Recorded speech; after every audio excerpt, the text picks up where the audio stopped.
دینی اور دنیاوی تعلیم کے امتزاج کو بعض لوگ مخلوط نظام کہہ کر تنقید کرتے ہیں، آپ اس سوچ کا جواب کیسے دیتے ہیں؟ اس بارے میں نے بہت کہا ہے. جس وقت ہم نے دونوں علم کو الگ کیا، وہیں سے مسلمانوں کی پست حالی اور مسلمانوں کا نقصان شروع ہوا. اگر ہم کہتے ہیں کہ دونوں علم الگ ہیں تو سورہ رحمان میں تو جغرافی علم ہے. جی. ایک سمندر کے بارے میں، ایسے سمندر کے بارے میں سورہ رحمان میں کہا گیا ہے کہ ایک کھارا پانی کا سمندر ہے، ایک میٹھے پانی کا ہے، جو آپس میں ملتا نہیں ہے. یہ تو آج دنیا نے اس کو 100 سال 200 250 300 سال پہلے تلاش کیا. 1400 سال پہلے قرآن نے کہہ دیا تھا کہ یہ سمندر ہے، موجود ہے.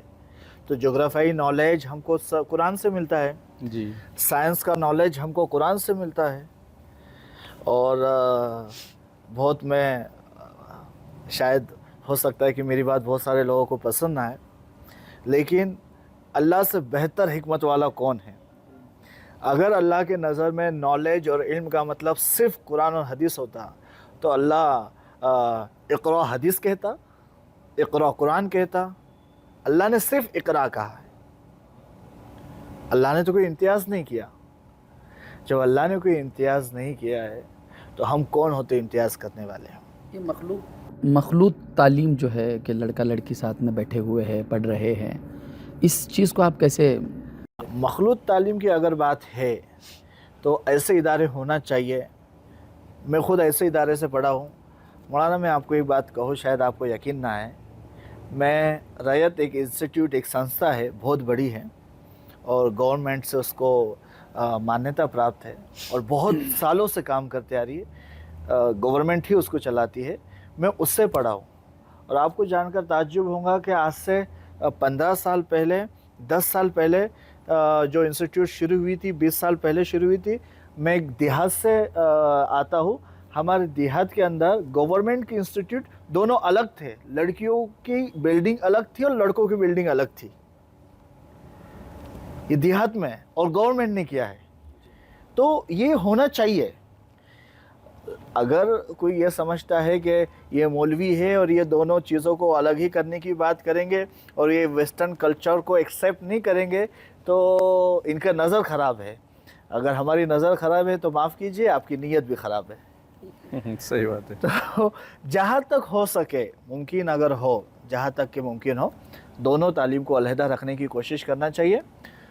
اگر نہیں ہے تو ایسے انتظامات ہو کہ جہاں پر آپ کا بے حیائی پر کنٹرول ہو. ہاں، مقصد تو وہی ہے. بے حیائی پر آپ کا کنٹرول ہو. آپ کے تربیت میں وہ پاور ہونا چاہیے.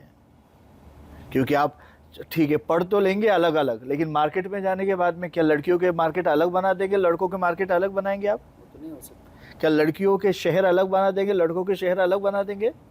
جس کو بے حیائی کرنی ہے وہ کالج میں بھی کرے گا اور مارکیٹ میں بھی کرے گا. تو اگر آپ کے کالجز اور آپ کے اسکول پہلے تو الگ ہونی چاہیے، لیکن اگر الگ نہیں ہیں تو آپ کی تربیت کا ایک بڑا انتظام ہونا چاہیے. کالجز میں، انسٹیٹیوٹ میں، اسکولوں میں. کیا یہ اسکول کی ذمہ داری ہے یا ماں باپ کی ذمہ داری ہے؟ ماں باپ کی ذمہ داری اس لیے ہے کہ انہوں نے پیدا کیا، اور کالج کی، اسکولوں کی ذمہ داری اس لیے ہے کہ ان کے پاس بچے آ رہے ہیں. ان کے پاس تو وقت ہی نہیں نا، اتنے سارے مضامین ہیں، سبجیکٹس ہیں ان کے پاس اس شعبے کے لیے یا پھر اس خاص موضوع کے لیے کہ کس طرح سے ہمیں رہنا ہے، ڈسٹینس بنائے رکھنا ہے، غیر ضروری بات چیت نہیں کرنی ہے. یہ تو موضوع وہاں پر مجھے نہیں لگتا کہ کبھی پڑھایا جائے گا. جب ان کے پاس ڈانس کے لیے وقت ہے تو تربیت کے لیے وقت ہونا چاہیے.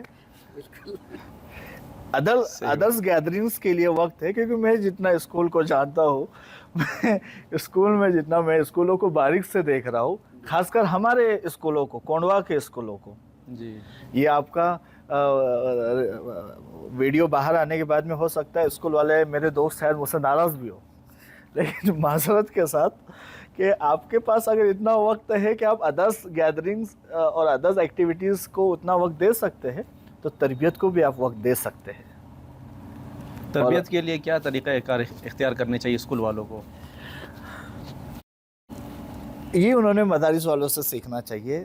مدارس والوں کو صرف گالیاں دی ہے، ان سے کو سیکھنا بھی چاہیے.